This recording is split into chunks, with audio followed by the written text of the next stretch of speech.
He's moved up. I mean, so, no, we're going to start. We'll start on time. So your probably aren't working. We are probably not online, but. Okay, Start? on time. Okay, I'm going to call the meeting to order. I've got a couple changes to the agenda. We're going to move unfinished business, the independent audit report, we're going to move it up underneath after the consent agenda. And then I have an addition to the consent agenda of Scott Bergstrom's resignation. Okay, so with that said, I need a motion to approve the agenda. So moved. Jill and Ryan Schreibogel. Moved and seconded to approve the consent agenda. All those in favor say aye. Aye. Aye. Opposed? Now I need a motion to approve the consent agenda. So moved. Second it. Ryan Ruda and Jill. Moved and seconded to approve the consent agenda. All those in favor say aye. Aye. Opposed?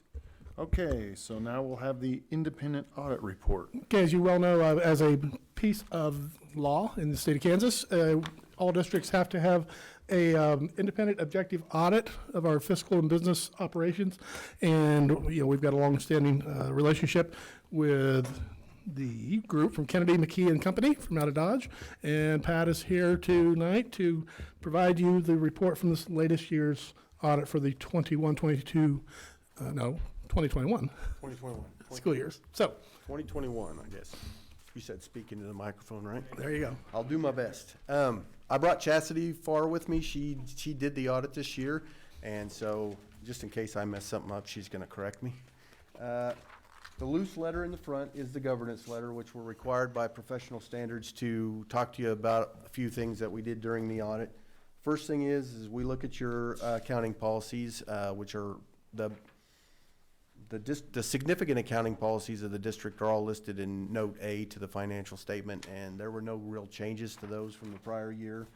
All of your transactions were entered into in the proper time frame, all had proper consensus, all had proper consent and approval. Accounting estimates, your biggest accounting estimate that you deal with are your purchase order system, the accounts payable and encumbrances, and in relation to the financial statements, those were all fairly stated. Your significant notes are going to be capital projects and long-term debt. We'll touch on those when we get back to those. We encountered no difficulties in performing our audit. We did make a couple of journal entries. That first one with the payroll liabilities, we make that annually. It's based off of, thank you. It's based off of numbers we get from Michael, so no issues there. And then there were a few encumbrances that were excess that we unrecorded, so no big deal there. No disagreements with management as far as financial accounting, reporting, or auditing matters. Well, there were no consultations with other independent accountants. Audit findings, we did not have any audit findings this year, so very good. Other matters, we had to do a single audit this year, so there's going to be some supplementary information following, and we'll touch on that when we get back to that. But that's basically your governance letter. Any questions on that? Nope, okay. In the bound portion on page 1 is the independent auditor's report. Management is responsible for the preparation and fair presentation of the financial statement. Our responsibility is to gather audit evidence to be able to express an opinion, and we believe we did obtain sufficient audit evidence to be able to express an opinion. Every year in July, you do a GAAP waiver, so you do not use generally accepted accounting principles. You use the state's regulatory basis of accounting. So on GAAP, you get an adverse opinion because you don't use it, but you get an unmodified opinion on the regulatory basis of accounting that you do use, and that's what you're looking for. So supplementary information, everything behind the notes is considered supplementary information, all the schedules. So in relation to the financial statement, all of those were fairly presented. We also use some numbers from the 2020 audit report in those schedules to show you some comparisons. And in relation to that financial statement, all of those numbers are fairly presented. And then with the single audit, there's gonna be a couple other letters that we'll touch on when we get back there, so. Page 4 is your financial statement. Start with your beginning unencumbered cash, any canceled encumbrances from the prior year, receipts, expenditures. Get to your ending unencumbered cash, add back your accounts payable and encumbrances to get to your cash balance. Started the year at 5.6 and ended at 6.2, so overall, looking very good. That extra federal money kind of helped. But that gives you a pretty nice snapshot of what each fund has in it. But nothing real major to point to there. Your cash balances on page 5, demand deposits and some CDs. Those should agree to the first page. So your notes start on page 6. Summary of significant accounting policies. Like I said, there were no real changes from there last year, and I see all familiar faces, so I'm just gonna jump over that. Compliance with Kansas statutes. This is kind of fun. The federal programs are on a reimbursement basis, so you have to spend the money before you actually get it. So you're gonna end up negative every once in a while. There's a statute that says you can't do that, then there's another one that says you can, so you're good. I know it's kind of funny, but that's just the way it works. Deposits and investments. You have statutes that tell you where you can deposit your money and what you can invest it in. All those were good. There's also a statute that requires you to have all of your balances either secured by FDIC insurance or securities held by the bank in your name, and all of your deposits were adequately secured at the end of the year. So, capital projects, note D. Just getting started on the Wiley Playground. HHS, high school additions and renovations are all done. Long-term debt. You can see your long-term debt there, scheduled, or payments right on schedule with the GO bonds. The weather event loan should be paid off now, well, next month. So, and then you can see the current maturities of the long-term debt through 2034, so payments are right on schedule. Interest rates at a good interest rate right now, so. Note F, capers. Not a lot of changes in capers this year. It goes on for a couple of pages, but other long-term obligations, note G on page 11. You're required to provide COBRA to retiring employees, death and disability insurance through capers, section 125 plan, and then your vacation sick leave policy. Note H, your interfund transfers. The general fund, supplemental general fund, receive most all of your money, and then they're required to be transferred to the other funds to spend it, so that's what these transfers are. Like bilingual, at risk, all of that gets transferred from LOB and so on. So, risk management, you got insurance, contingencies. Anytime you got federal or state money, there's a chance that you could have to get a disallowed claim, but as far as what we saw, we didn't see anything where that would be an issue. Coronavirus, I think you know about that. No other subsequent events besides COVID. So, any questions on the notes? I went kind of fast there, but all right, moving on. Page 14. This is a summary of your expenditures, actual and budget. So you got your certified budget for all the funds that are required to be budgeted, the actual expenditures for the year, and as long as there's no brackets in that right-hand column, there's no problems. No brackets, no problems. Your general fund, right in line with the prior year. LOB also right, that's based off your general fund budget, so enrollment's pretty steady, so your dollar's pretty steady, so. Bilingual education, again, transfer from LOB, expenditures right in line with where they should be. Capital outlay fund, this one's the kind of fun one. You got some transfers in from general, plus the tax levy, and then your expenditures based on what your projects are. So down just a little bit this year from where they were last year, but looking really good. Got a nice balance built up in there for any future projects. Driver training fund, right in line with the prior year. Food service, little flipper on the food service this year. Federal aid's up quite a bit. Everybody was on free meals in 2020, or 2021, so expenditures right in line with the prior year, which is a good sign. So, professional development, right in line with the prior year. Parents as teachers, exactly the same. Special ed, the general fund receives the special ed state aid, and so you transfer it from general to here, and then a little bit more from LOB, and then send it on to the co-op. Career post-secondary education, the old voc ed fund, right in line with the prior year. Preschool aged at-risk, right in line with the prior year. At-risk K through 12, right in line with the prior year. Capers, well, that's just made up, so nothing to point out there. Rec commission fund, you levy the tax for the rec commission, collect it, and send it to them, so right in line with where it should have been. Same with the rec commission employee benefits. The non-budgeted funds, the big one here this year is going to be your federal grant fund. And you got your COVID and your Easter monies, so that's in there. And then because you did get so much in federal funds, we were required to do that single audit. I'll show you that here in just a second. Bond and interest fund, levied the tax, paid the debt right on schedule. District activity funds, these are at the building level, right in line with the prior year, balance with the cash balances. Agency funds, these are the students' funds on page 33. It looks like they were about right where they started where they ended, or ended where they started, so very good there. Okay, so the appendices, I've been referencing, or talking about a single audit. Well, once you get over $750,000 in federal dollars, you have to do a single audit, which I think we had one last year too, didn't we? Yeah, so. The first letter is about our report on internal control. We're not giving you an opinion on the internal control, but we do evaluate it, and it was right as it should be. And then our report on the compliance of each major program. Everything was good.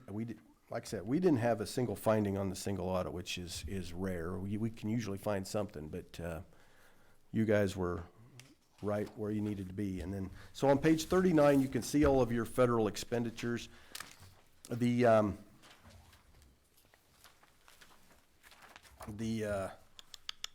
food services first, you had about $452,000 in federal aid there, which should agree to our food service fund. And then you got your Spark money that came through the county, so there was $811. And then the usual Department of Ed monies, right in line with where they were. The TANF funds got a little extra there this year.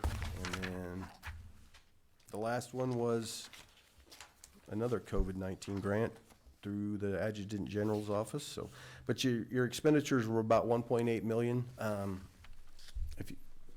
So that was required. So basis of presentation, just like what the financial statement was, basis of accounting, no indirect costs, no subrecipients. So if you 42, those bottom two B and C findings, none noted. So that's what you look for. They did a really good job minding all the extra federal dollars this year, and it's a testament to Mike and Scott and Robin for the work that they did, and all the others. I don't know their names, but the ones I work with did a great job. So we appreciate it. Any questions on any of that? No?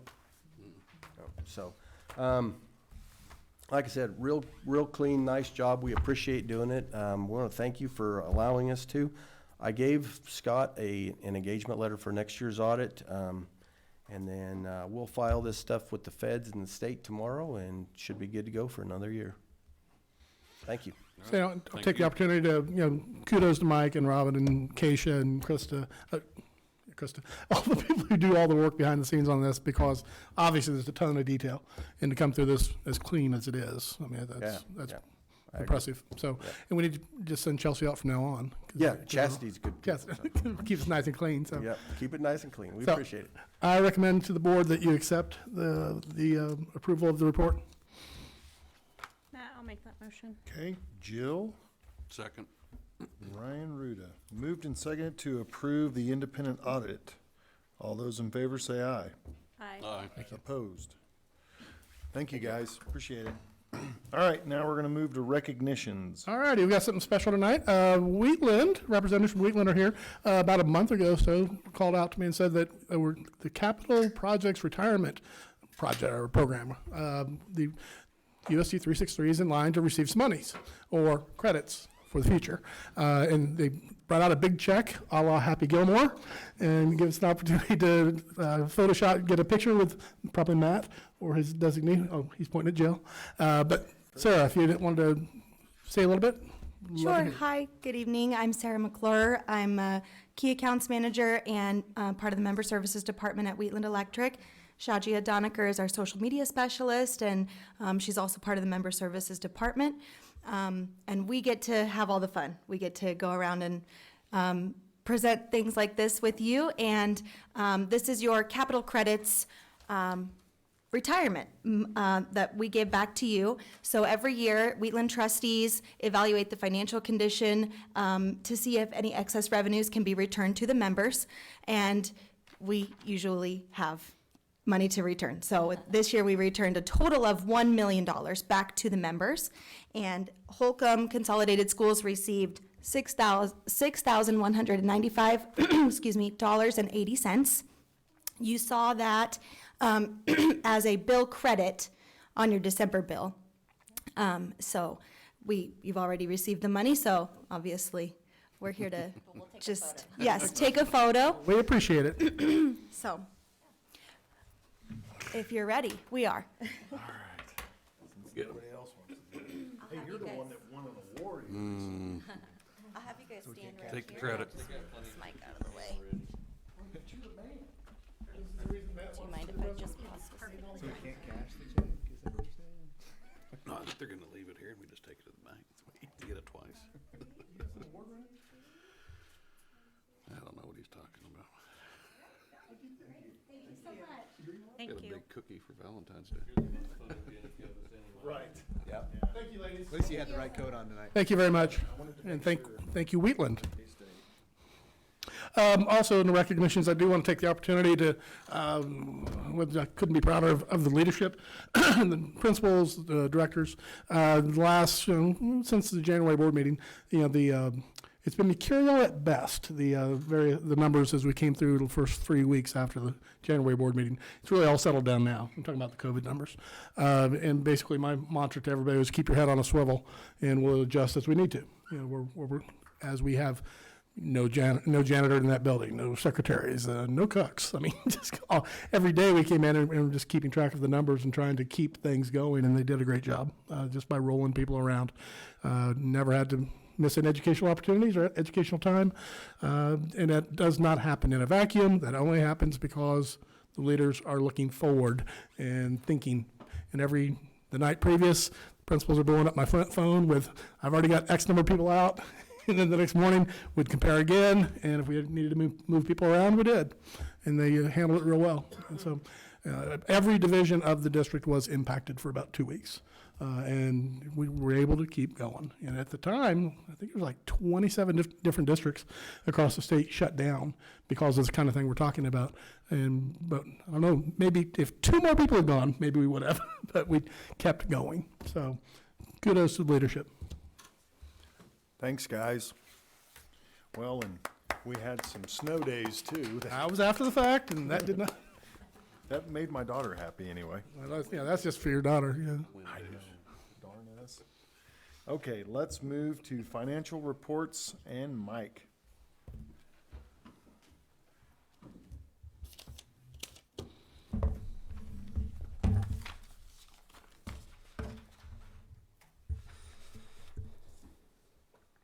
Okay, on page 3 of the warrants, kind of in the middle, we got taxes flow through from the county to the rec, $261,524. And then down below, Mammoth Sports Construction, we made a payment on the barn that we're building, $293,099.73.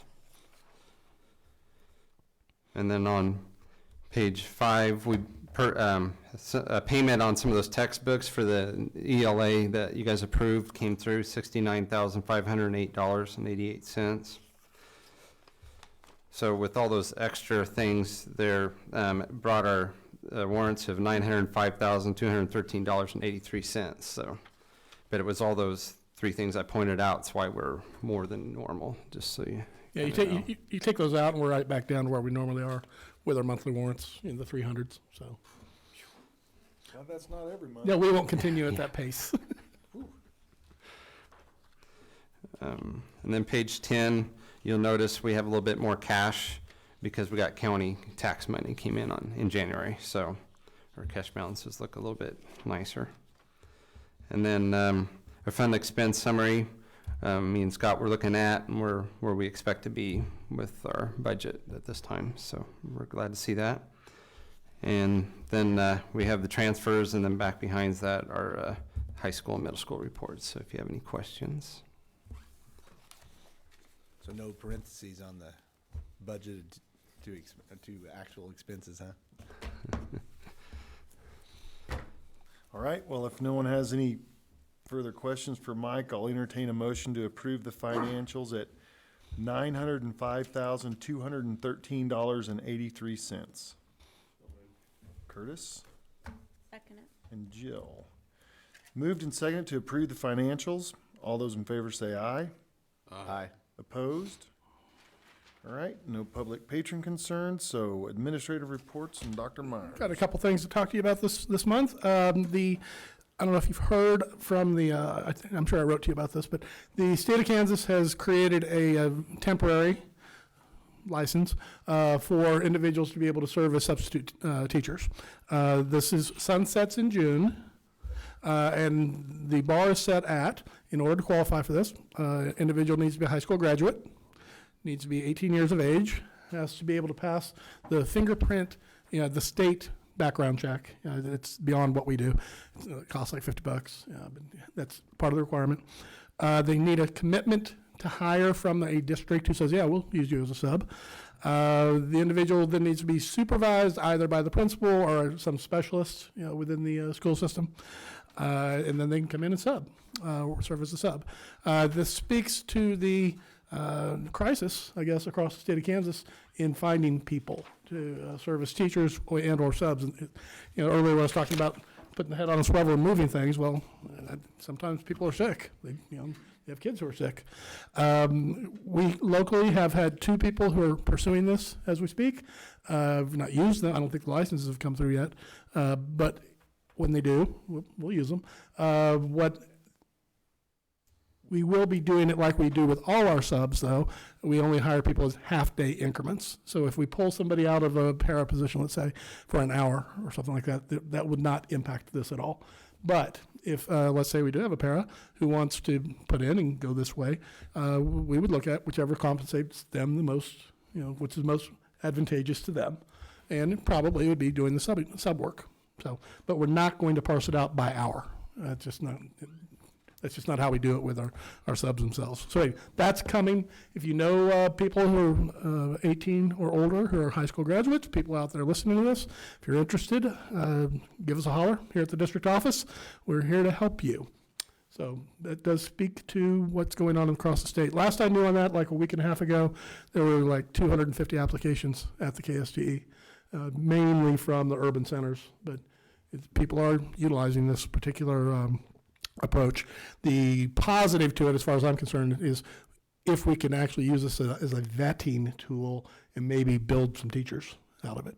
If I give people a chance to come on in. But we guarantee you we're not going to bring somebody unless we really think they can do what we need to have done. So it's not just, all the oxen free.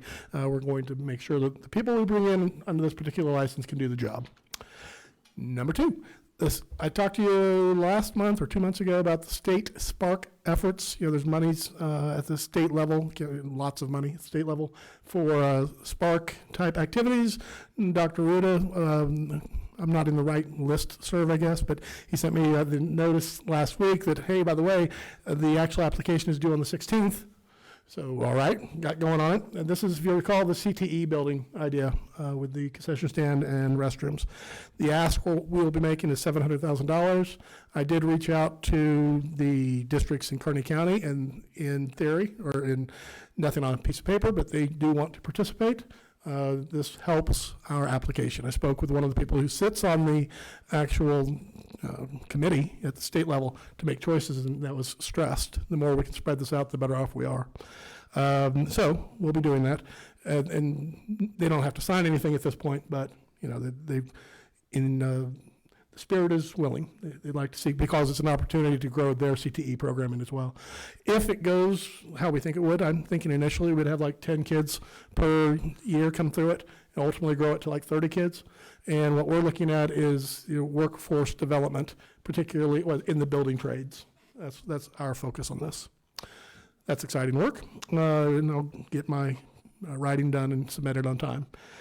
Climate survey number 2, if you'll recall, this year we're going to be doing climate surveys 3 times a year. And so the second time it went out for the year, it went out on the 4th of February, whenever that was, coming due now. And so we're gathering the results, don't have them yet. I mean, we've got some early results, but why look at them until they're all in? We will be doing it 3 times this year. And over time, you know, a single survey result is, you know, it's not, I won't call it meaningless, but it's not as poignant as when you start gathering 5 to 7 different results. And so we're headed into number 2, something that I'm doing differently this year, whether it's popular or not. The surveys are not anonymous. A person has to name who they are. And my reasoning on that is because if we need to follow up on it, we'll follow up on it. Yes, some people have voiced their concerns for that because they think that for fair retribution, I guess, they don't want to put their name on something. I guess I'm alpha enough, or my wife says that confidence has never been an issue in the Myers family. I sign every survey I ever fill out. And so if people, you know, God gave me a brain, it's just my opinion. So I'm real easy oriented to agree to disagree with people. It's okay. So we need to get not positive feedback, accurate feedback from people. So survey number 2 is out there. February 18th is a date to pay attention to. On January 18th, the Health Department, KDHE, and the KSDE put all contact tracing within COVID on a moratorium. Stop. Just said, don't do it anymore. From the 18th of January through February 18th. Well, February 18th is around the corner. I have no idea what will happen next. None.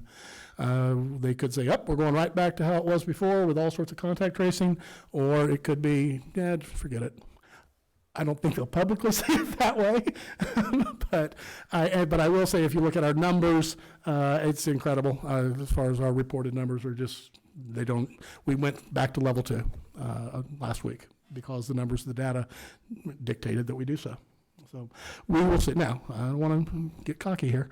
Who knows what the numbers will be tomorrow. But on the 18th, something will be coming out as to what is happening with mandated contact tracing.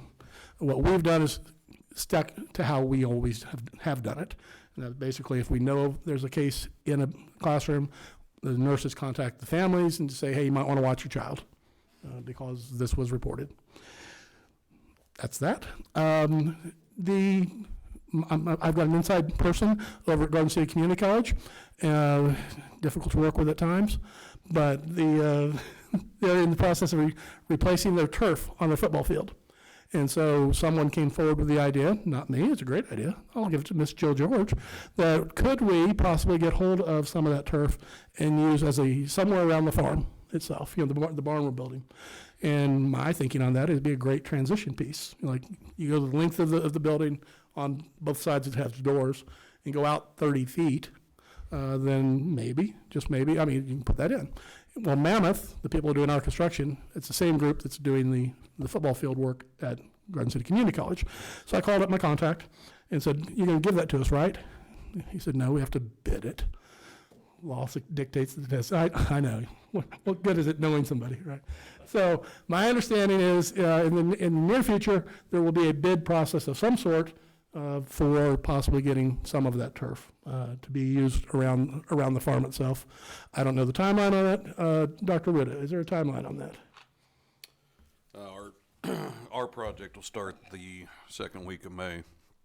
So more than likely in April, we'll open it up there for bids so that we have that Okay. process secured by then. Perfect timing for us, and I'm not interested in getting all of it. We don't need all of it. Somebody who can do the math, have Curtis do that for me, will tell me how many square feet we need. But because we don't need whatever a football field is. We're not going to just buy extra stuff just to buy it. And I don't know what Garden City's process is going to be, if it's you have to buy it all, or if you can buy portions of it. But we will pursue it. So I would bid high.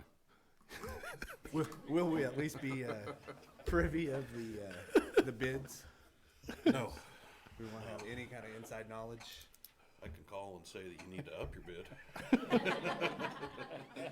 see, good working relationships like this just really benefit our constituents. Thank you so much, Dr. Ruda.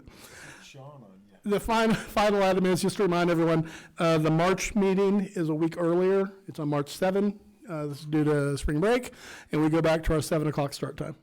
So it goes back to normal, except it's a week early. So that's it, Mr. Jones. Thank you, sir. All right, let's move to buildings. Okay, Tom's going to step to the microphone, and we'll see how quickly this goes. But Lance and I've not heard from Sam and Monica. Well, Lance is coaching basketball. He may show up in a little bit. Monica's got a sick child at home, and so they're missing. So tonight for the reports for them. Go ahead, Tom. Okay, I have pictures of the FFA barn as we started it on January 3rd or 4th, whenever that was. And Amazing. maybe Robin won't fail us. I hope Was not. this from the snowstorm? She told me she wouldn't fail me. You know, it's not that bad.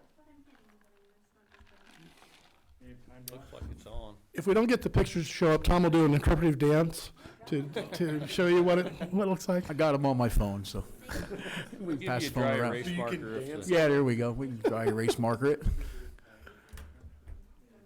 Right now, as of today, they are starting their brick walls for the inside.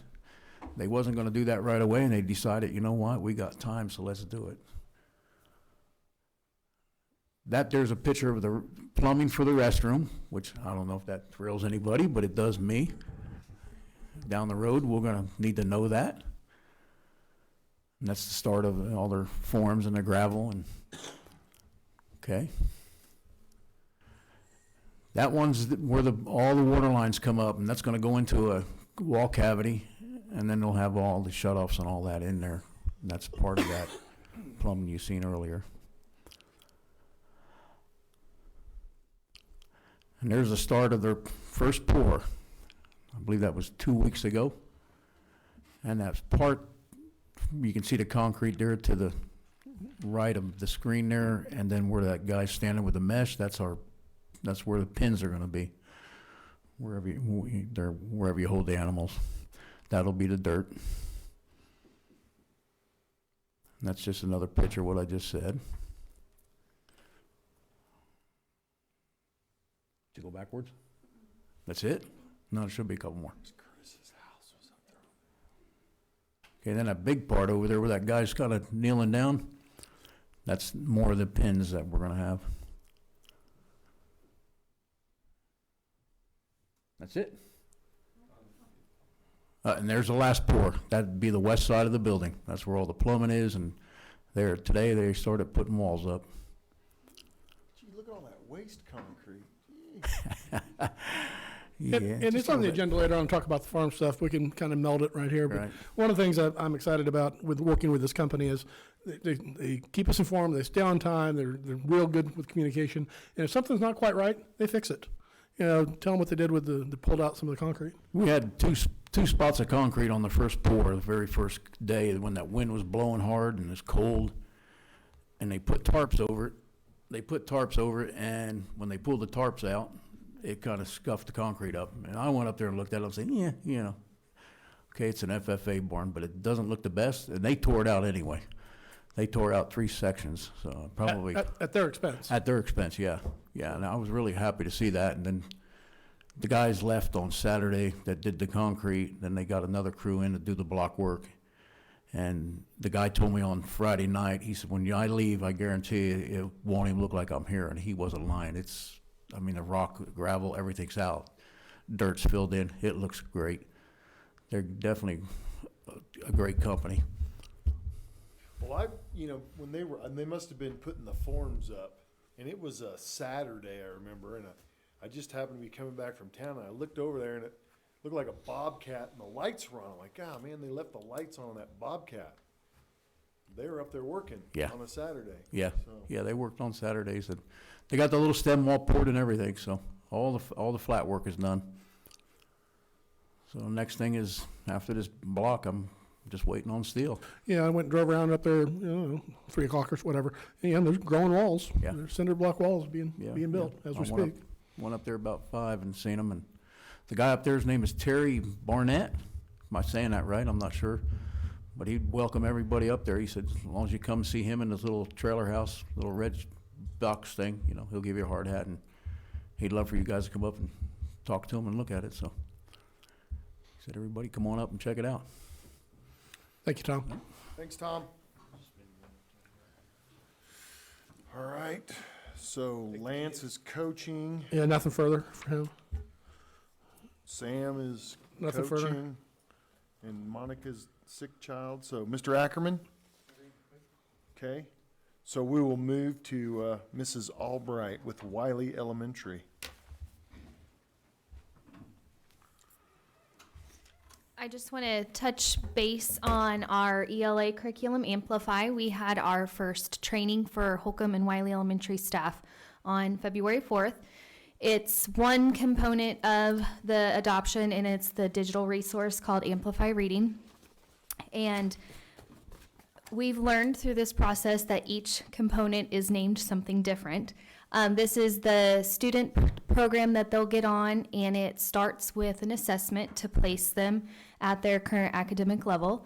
And then it's adaptive throughout the program, and as they do their games and their skills, it will adjust to their current level and take them higher when they need it. And if it feels that they need to come back down, it will do that. So we learned all about that and how to run it. We were able to get on and do some of the games for each of the grade levels and kind of see how it would work. We also took a look at the data portion of it. So the teachers will be able to use that data to plan their small group instruction in their classroom, and it's very user-friendly for both students and teachers, so we were very thrilled about that. The program that we're currently using at Wiley, we decided was not quite as user-friendly, so we're excited to get something different that was. Our next training is going to be on April 22nd, and that's going to be for the CKLA portion, which is the actual books, curriculum, reading curriculum part. So that's on April 22nd. Thank you. All right, Mrs. Tyne.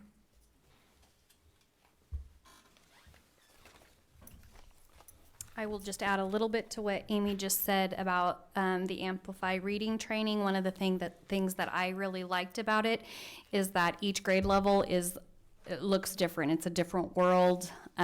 So even if you are a 4th or 5th grader that's needing to work at possibly a 2nd or 1st grade level, your world does not look any different. The skills within that world look different, but your screen, if you were to look at any other student, would look the same. So really like that, plus the engagement piece of it. As students get older, it will keep their engagement. It won't look like what it looked like in 1st grade. It'll be a completely different world. And 4th and 5th grade, I believe, just are set up a little bit different. So really excited about that. Today I am wanting to add on to my board report. I put in about the sensory room that we've been working on. I added a few pictures. We don't have a ton of stuff in there, but that was from the Fail Forward grant that Mrs. Lepke was awarded. So we'll just continue to try to add to it. And I told her possibly we'll apply for that again next year and add a few more things. But we did apply for the Blue Cross Blue Shield grant, which I think I mentioned in one of our previous meetings. And we are putting together a sensory wall and path and we are working with 363 Designs at the high school. What we hope to do is for the wall, it's a little harder to put things like that on a brick wall. And so we're looking at possibly using a board of some sort, and then we will attach the vinyl to that. And those will be more like, they won't be able to obviously walk on them, but they'll be able to see the cues on the wall and then be able to do whatever it is they're supposed to do. We also are looking to put a path in the gym. But as I was putting this together, I was thinking we could also do a short little path in the cafeteria, because that is not, I mean, it's used through the lunch hour, but you know, you could walk in one door and do a quick path and then walk out another door.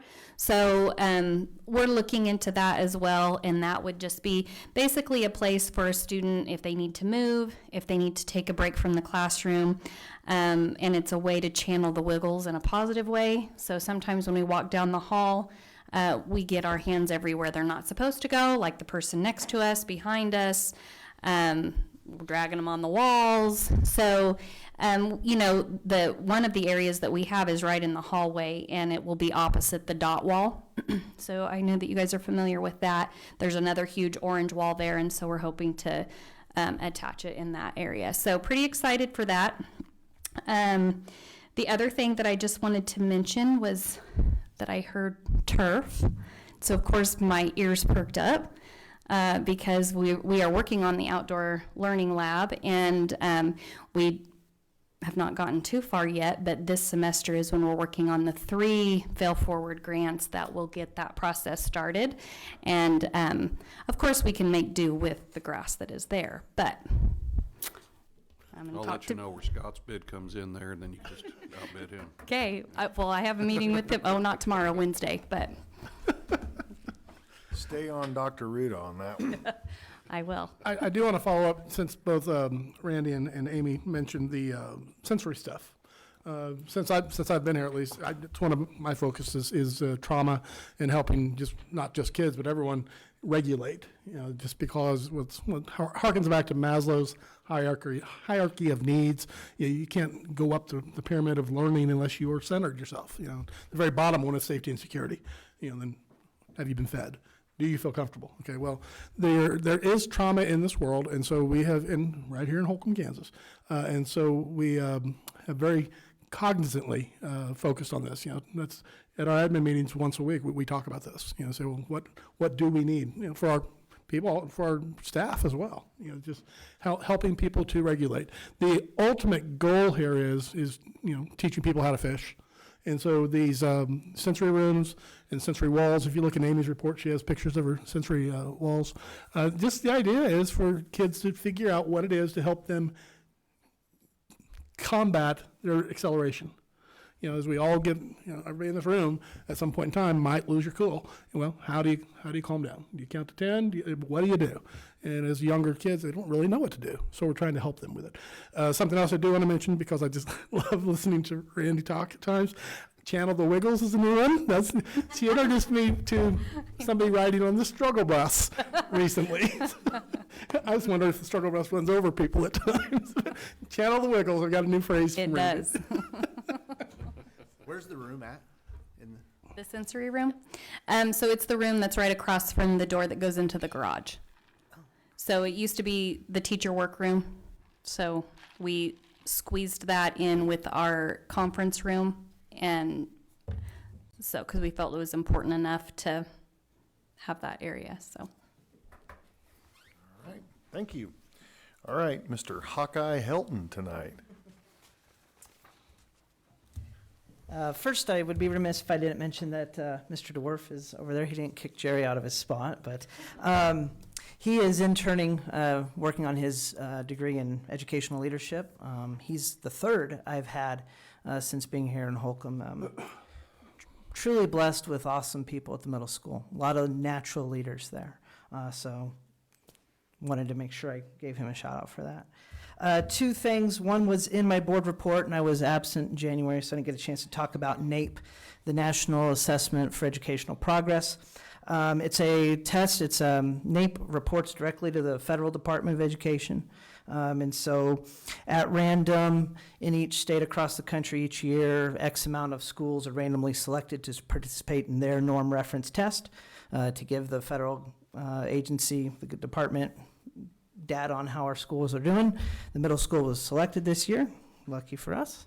And they also randomly sample 40 of our eighth graders, about 40, might be 42, so half of them. Even luckier for them. I'm not sure if yours are in there, but I'm sure they'll be having a great time if they are.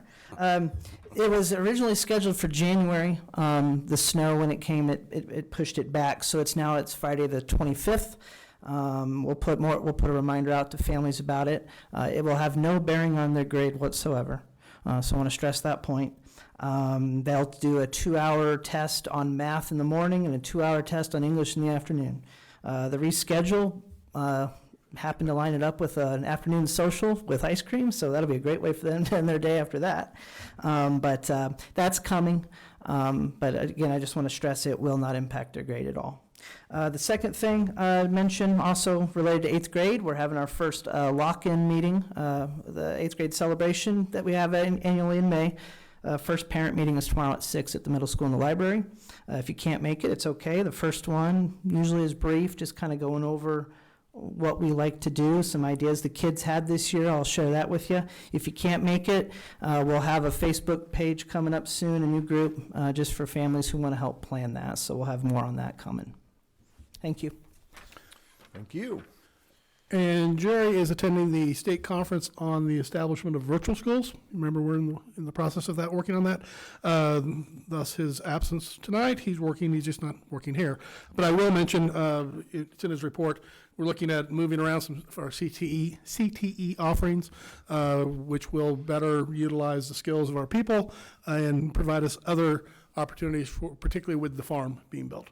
And what we anticipate is increased enrollment in all those areas. And we want to, first of all, provide the services for where our students are interested, but secondly, we might as well be smart about it and make the extra money.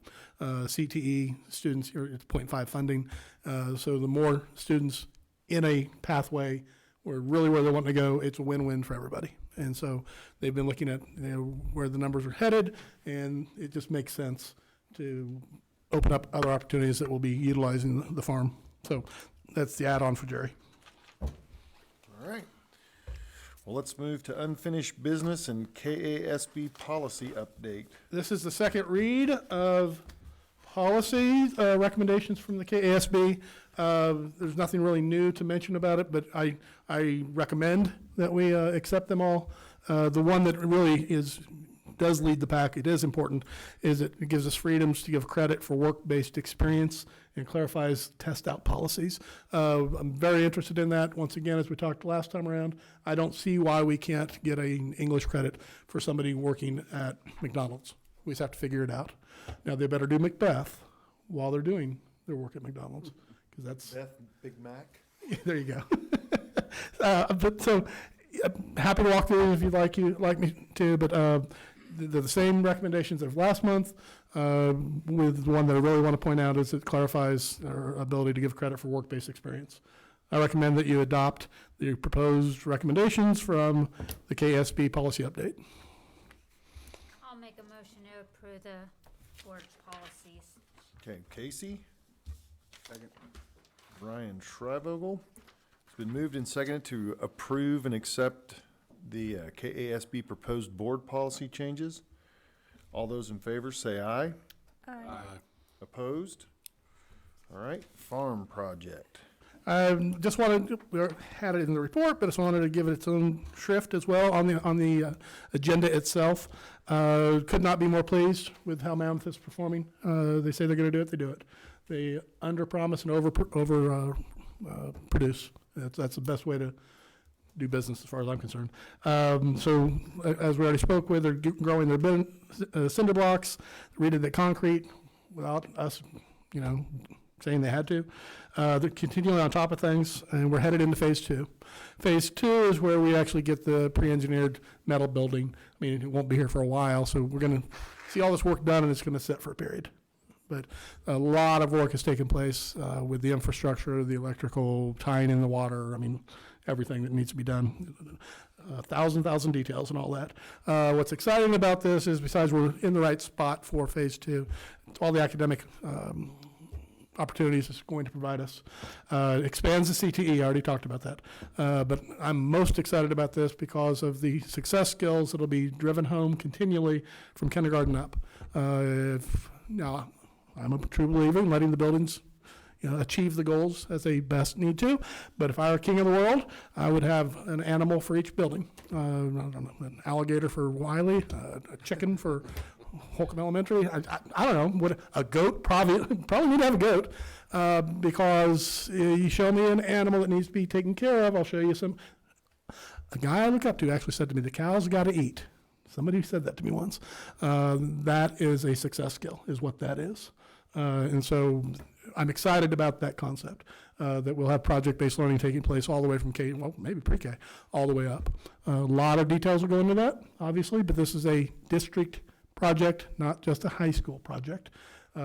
This also, though, by doing that, will build excitement and encouragement for people to get involved in these programs as they move up the program, which, once again, as they walk out of here with better and better trained in the husbandry world, it also benefits us fiscally. So it's just a win-win. I really appreciate the vision of the board to take the big bite on this and do it, because it's not inexpensive, but I think it's a value-added addition to the district. So It'll really help with the wiggles, too. I mean, what's it called? Wiggle? It'll channel the wiggles to a goat. get them off the struggle bus. She dropped that on us in an admin meeting one time. Anyway, that's it, man. Okay, all right. Well, let's move to new business and middle school security camera server bid. Mr. Ackerman. As I've written to you about this, it's unfortunate. I really truly wish we didn't need to have security camera systems, but where we are in society, it's just necessary. It's just, you want to have a phone, you pay for a phone. So we do in each one of our buildings have security camera servers and a whole array of cameras and whatnot. Well, unfortunately, like everything else, they fail at times, regardless of what we do with them. And it's time for the middle school security camera server system to have failed, and it did. And so basically, it harkens back to the days when I was a principal, where you're trying to fly blind and trying to figure out how to deal with situations when 100% of the time, if I call a student in, well, I didn't do that, and calling the next student, well, I didn't do that either. It's amazing when you have a camera. Well, I'll be darned. Let's just look at this, shall we?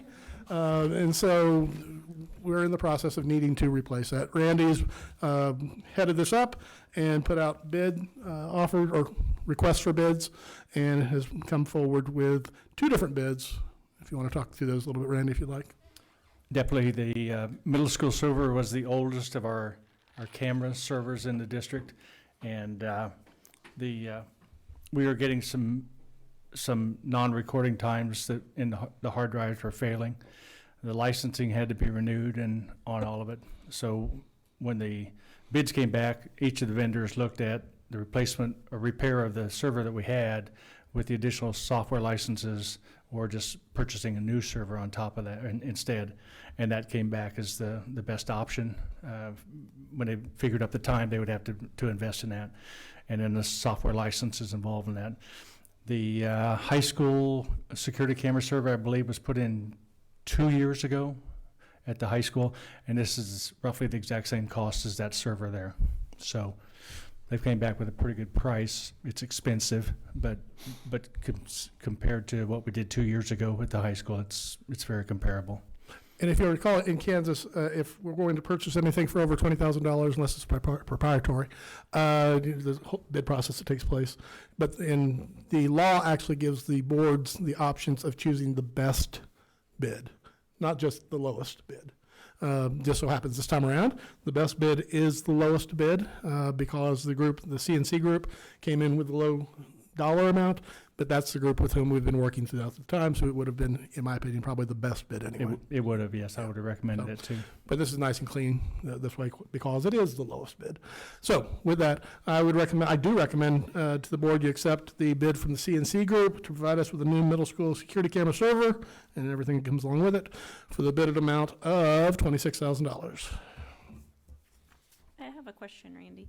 It says it doesn't include any additional issues. Do you have concerns that there might be any additional issues that we'd run into, additional costs? I think if replacing it probably takes care of that, yeah. I think if we'd have tried to repair what we'd had before, I think there'd been some concern because it was a different vendor that set up the initial server.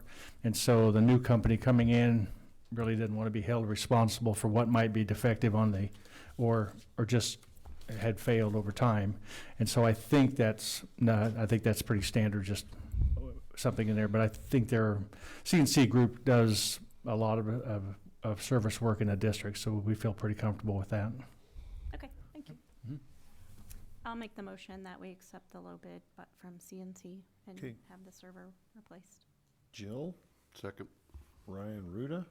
Moved and seconded to accept the bid from CNC Group on the middle school security camera server, the bidded price of $26,000. All those in favor say aye. Aye. Aye. Opposed? All right. So, Executive session. yeah, Sam, do you guys have anything to add? We got you covered, but. Okay. I don't know if they said anything about the new girl that we were asking your blessing to hire, but she's working out great. She should be solo by the end of the week. Other than that, I don't have anything. Okay, thanks, guys. All right, let's see what he says here. 25 minutes? 25 minutes. Curtis, if you had a monster. All right, so I'm gonna go with him. Go into 7.5 What's the other minutes. guy before look we like? go- or what are we doing?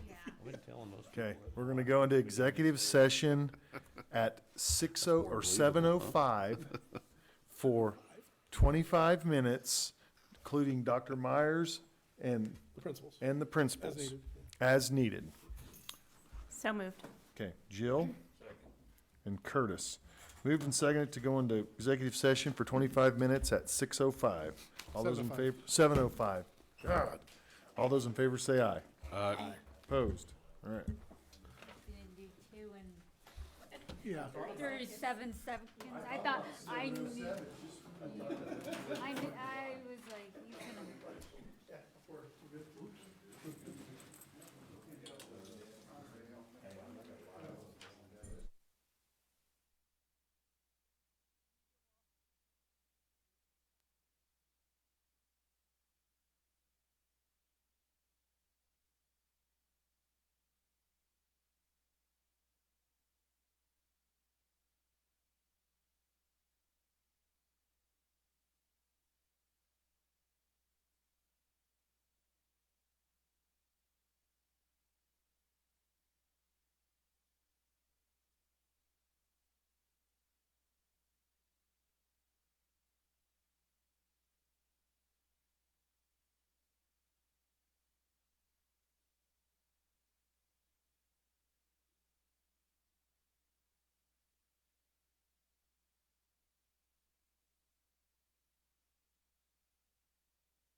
Did you see how classy this is? Bringing it on himself. Kim's Wig Shop, downtown Louisville, Kentucky. Wig shop. $50. All right. Okay, we're back in session, and I need a motion to offer a teaching contract to Allison Calderon, elementary school contract. So moved. Second. Shrivogel and Ruda. Moved and seconded to offer Allison Calderon an elementary school contract. All those in favor say aye. Aye. Opposed? All right, I need a motion to hire Ziera Cisneros Martinez as a part-time bus route driver. So moved. Second. Curtis and Jill. Moved and seconded to hire Zara. All those in favor say aye. Aye. Opposed? I need a motion to hire Carla Salgado Trujillo as a part-time custodian. So moved. Ryan Shrivogel and Ryan Ruda. Moved and seconded to hire Carla. All those in favor say aye. Aye. Aye. Opposed? I need a motion to approve the supplementals as presented. So moved. Jill, Second. Ryan Ruda. Moved and seconded to approve the supplementals as presented. All those in favor say aye. Aye. Aye. Opposed? I need a motion to change Amy Albright's title to Principal of Wiley Elementary School. So moved. Second. Curtis and Jill. Moved and seconded to change Amy Albright's title to Principal of Wiley Elementary School. All those in favor say aye. Aye. Opposed?